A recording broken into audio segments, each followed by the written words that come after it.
Haleluya. Shalom saudara dan saudari yang dikasihi.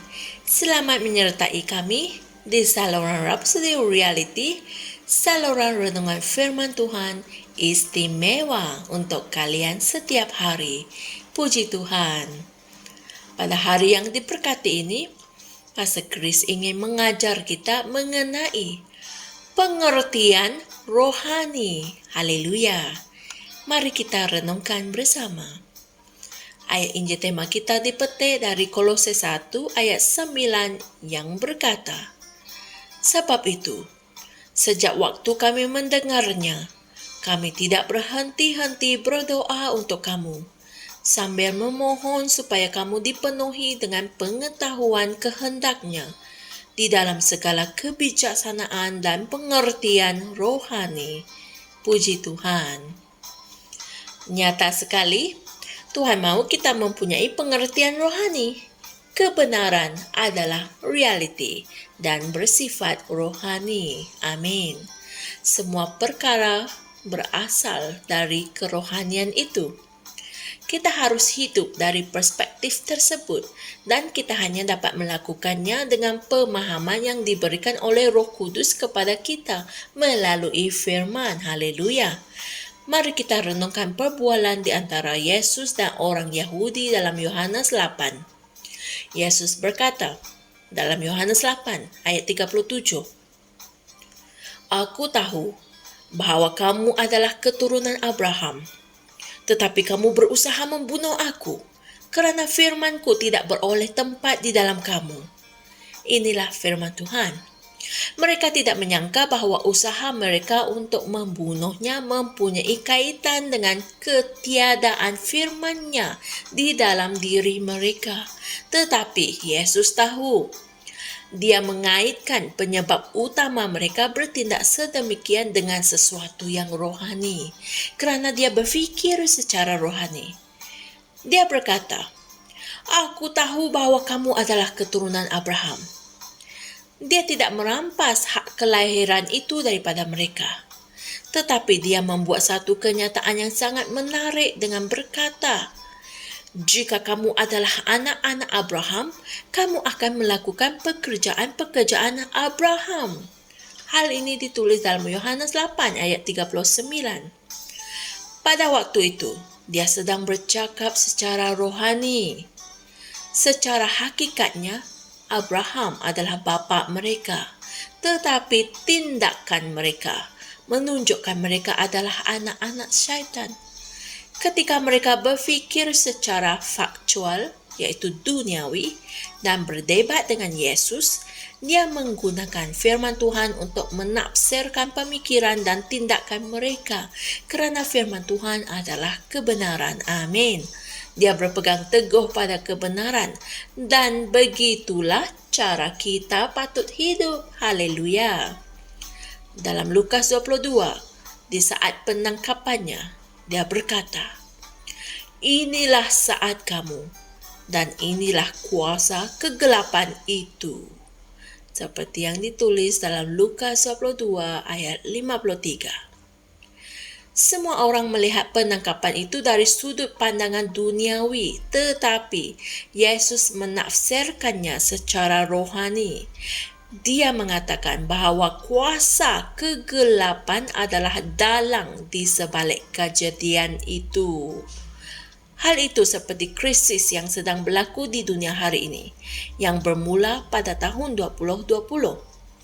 Ramai orang telah ditipu kerana mereka tidak mengetahui kebenarannya.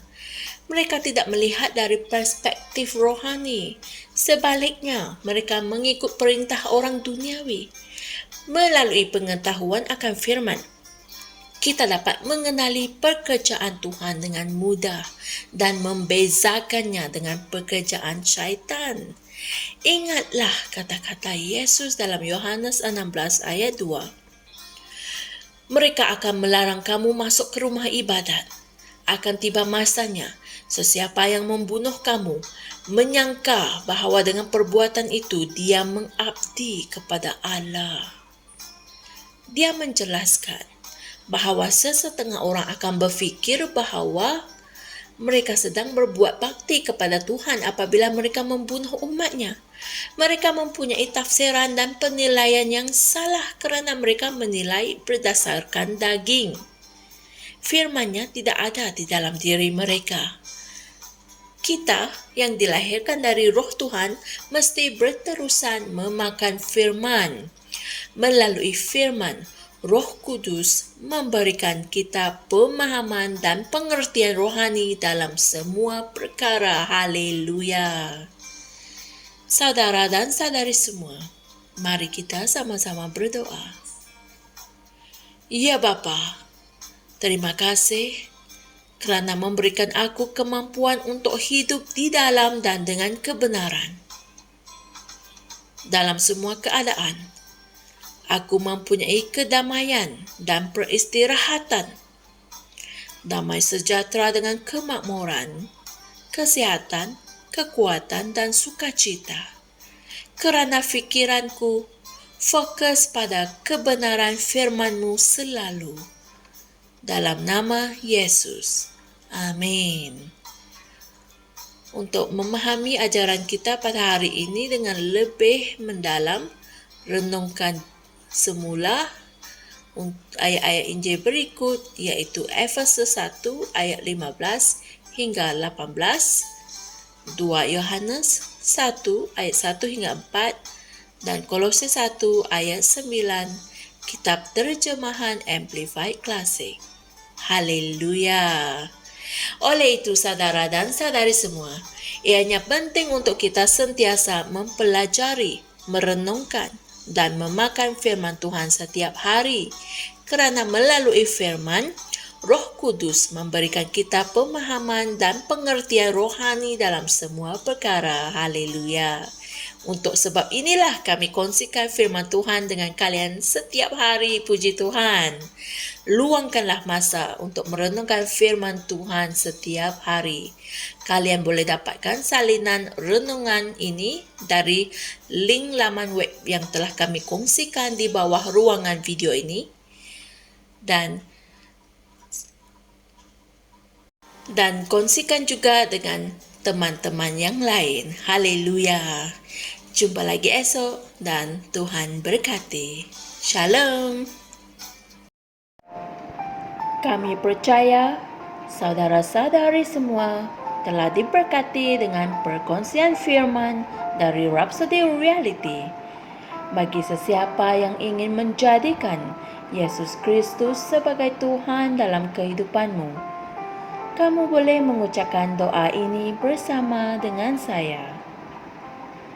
Ya Tuhan Allah, aku mempercayai Yesus Kristus, Anak Allah yang hidup dengan sepenuh hatiku. Aku percaya Dia telah mati untukku dan Allah telah membangkitkan Dia dari kematian. Aku percaya Dia hidup hari ini. Aku mengaku dengan mulutku bahawa Yesus Kristus adalah Tuhan dalam hidupku mulai dari hari ini.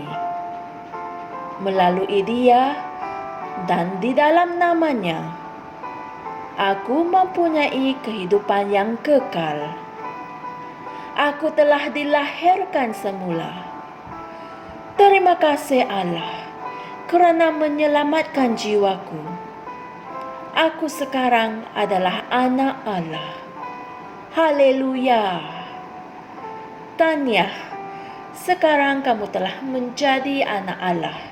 Untuk apa-apa sebarang pertanyaan atau untuk mendapatkan lebih banyak maklumat mengenai bagaimana untuk bertumbuh sebagai seorang Kristian, anda semua boleh hantar mesej di akaun Facebook kami atau email kami di tni.msia@gmail.com. Sekali lagi, tni.msia@gmail.com. Tuhan berkati anda semua.